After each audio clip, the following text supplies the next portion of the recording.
Boom! We are live.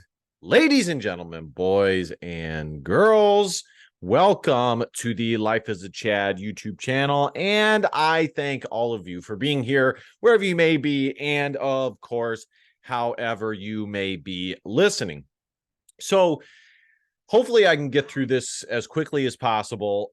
This is a topic near and dear to my heart.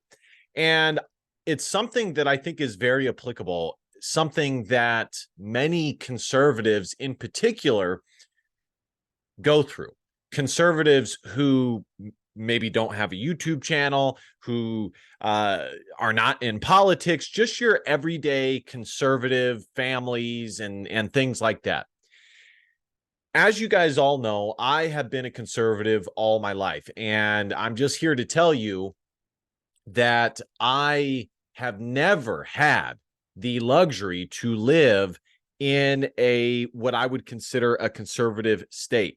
So I have that dog in me to stand upright and stand firm in what I believe in.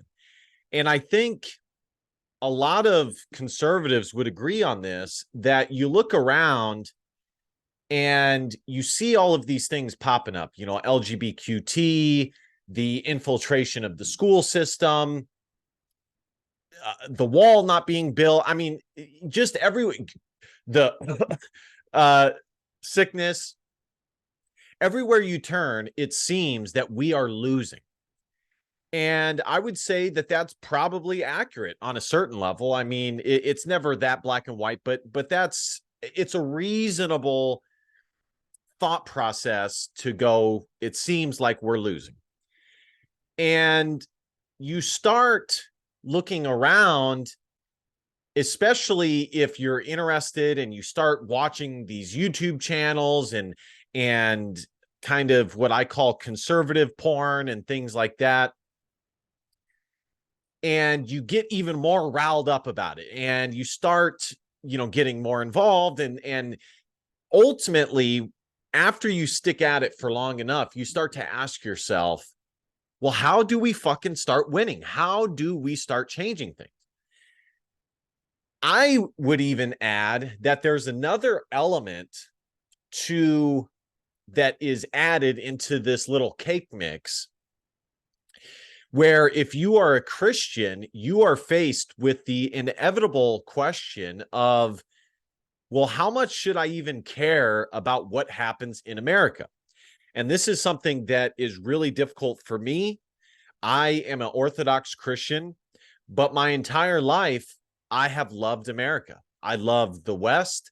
I am an American man. I have great reverence for this nation, how it came to be, the men and women who have served this country, everything. Gavin McInnes used to say that he is an Western chauvinist, and I'm the same way. But as you get older and you start to really grasp how little say most individuals have on what actually happens in the war, in America, really, therefore the world, but let's just keep it to America. You are faced with those questions. I'm a Christian. How much should I even care what happens in America? Especially if you're a Protestant and you believe fully, one of your foundational beliefs, as I used to be a Protestant, is that this is a fallen world. It will all end.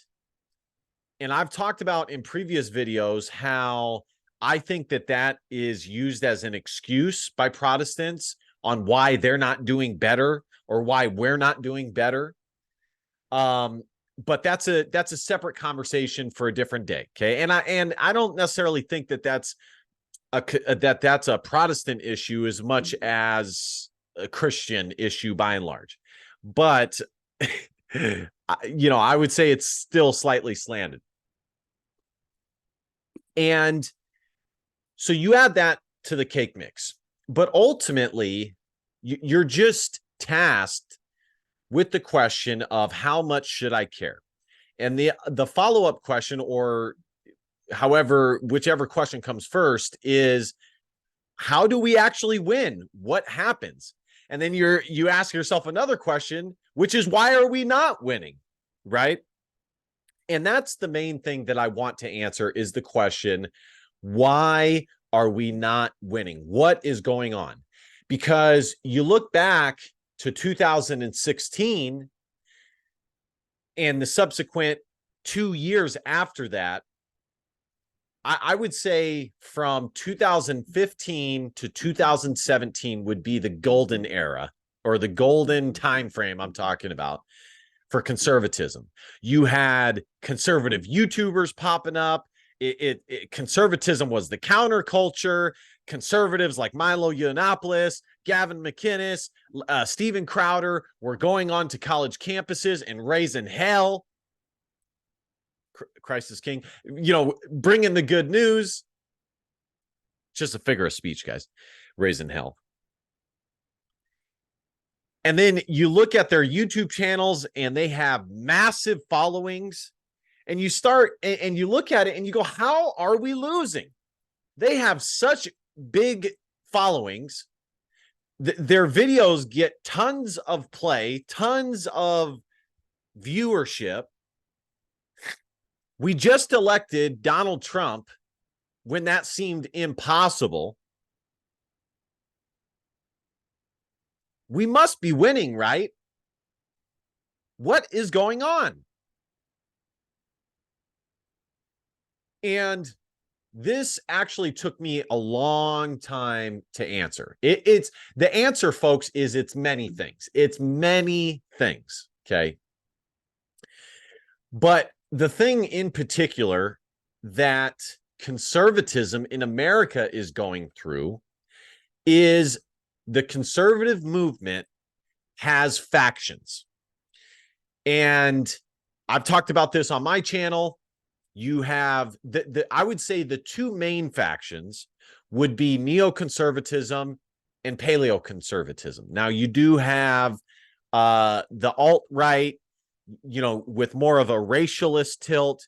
You have more, I would say, like classical liberal conservatives that in any other given time would be conservatives, but nowadays they're considered, or excuse me, would be liberals, but nowadays they're considered conservatives.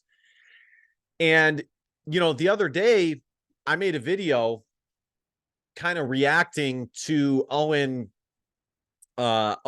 Benjamin, who used to be on Louder with Crowder, and his whole back and forth with Jim Bob, an Orthodox Christian. And these two men, who seemingly should be on the same side, are fighting. Now, I could look past that if that was a singular issue, but it's not. You have this occurring across the conservative landscape, left, right, and center. A couple months ago, you had Steven Crowder literally making a video stating that the conservative movement has fakers, that there's a lot of conservatives who say to their audience that they're against censorship while simultaneously censoring and playing by big tech's rules. You have Gavin McInnes and Milo Yiannopoulos, who have had their riffs. I don't think that that's as bad a one as other ones. You have Nick Fuentes and Milo Yiannopoulos. Some of you guys won't know Nick Fuentes. I think more of my younger audience would know.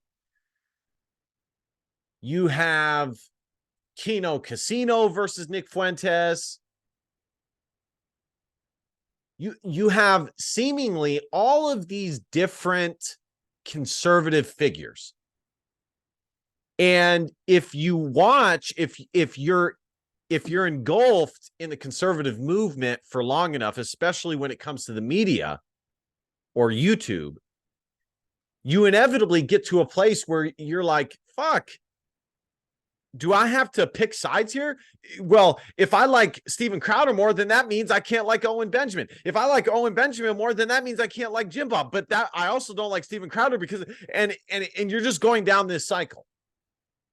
And believe me, many people do this. Many, especially conservative men, go through this. And I'll circle back to that in a moment.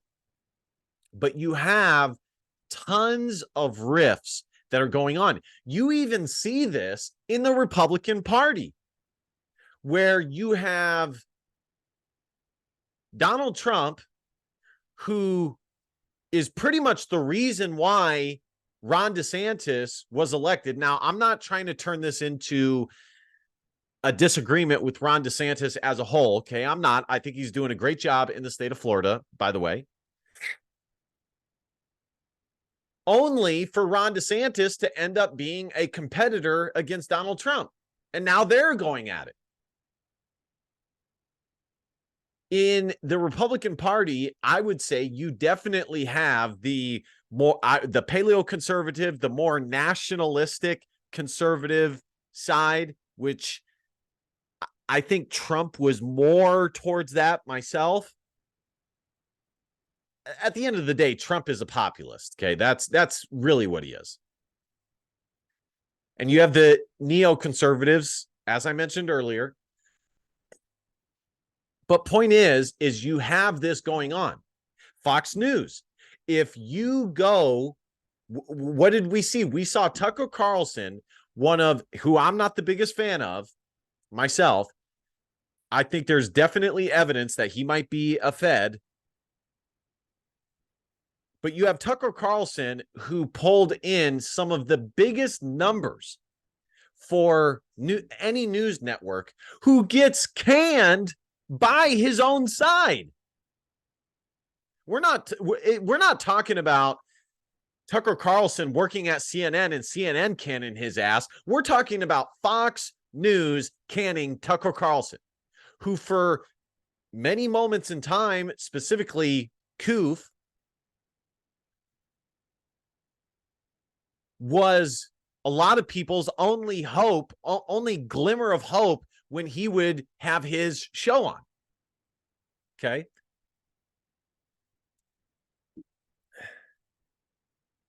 Have all these riffs. You have all of these riffs. Now, I said I was going to circle back to this, and the reason why this occurs is specifically the reason why you have these non-entertainment just normal everyday conservatives picking sides. And when I say picking sides, I mean liking Owen Benjamin over Jim Bob, or liking Jim Bob over Owen, or liking Steven Crowder over Nick Fuentes, or liking Nick Fuentes over whatever the case may be. Okay. Is because of two things. One, the conservative movement is, as a whole, looking for an identity. And I would say America as a whole is looking for that.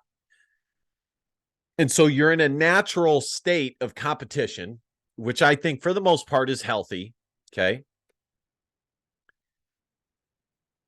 So there you have the normal just tug and pull of that little tug and pull. But really the main situation is having all of these young, or these men in the conservative movement, who are searching for a leader, much akin to how Christians follow Christ. Now, I wouldn't say it's as clear cut as that, and it's not as definitive as that. Conservative men are not going to openly wear an Owen Benjamin necklace like I'm wearing a cross necklace. But you do have a situation arising where a lot of these conservative men are picking sides so hard and backing some of these content creators with their whole being because they are searching for a person who has the answer, who can bring this home. But really what underlies that is the need for father figures. A lot of these guys do not have, it's clear they do not have masculine male role models. And so it's all symptomatic. And at the end of the day, you're left with a conservative movement that is extremely fractioned. And you can go to any other conservative channel and hear something similar. I don't think they would be as honest about it as I'm being right now and clear cut about it. But I remember I was listening to, who was it? When I was following along with the whole Owen Benjamin and Jim Bob saga, which is entertaining, by the way, it is. Somebody referenced the fact that the conservative movement is massively fractioned. It may have been Fox Day who said that. Can't remember. Doesn't matter. And it's really too bad because I think that this is as good of a time as any for us to recapture the authority that we should have and really get this country back on track, because the best time to implement or save or get a hold of anything is when there's chaos going on, when chaos presents opportunity. And America as a whole is directionless. You have so many men and women who don't have the proper father figure, the proper authority in their life to provide direction. And you just end up having so many wandering souls that get a little bit of this from this person, a little bit of that, but it can't satisfy the whole that they're looking for to satisfy their spirit. It just can't. So I know some of my ortho bros will hear this and say, well, that's why you shouldn't care that much about politics. And that's why, above all, you should follow Christ. And I would agree with that. With the caveat that God still expects us to apply what the knowledge that we have, the truth that we have, and live it out in the world. And that is what's missing in Christianity as a whole, because we in America have decided that it's okay. They have shamed us enough for us to say that it's okay to just go worship over here and go worship in this little corner and go worship in this little enclave. Don't worry about us. We're just going to worship over here,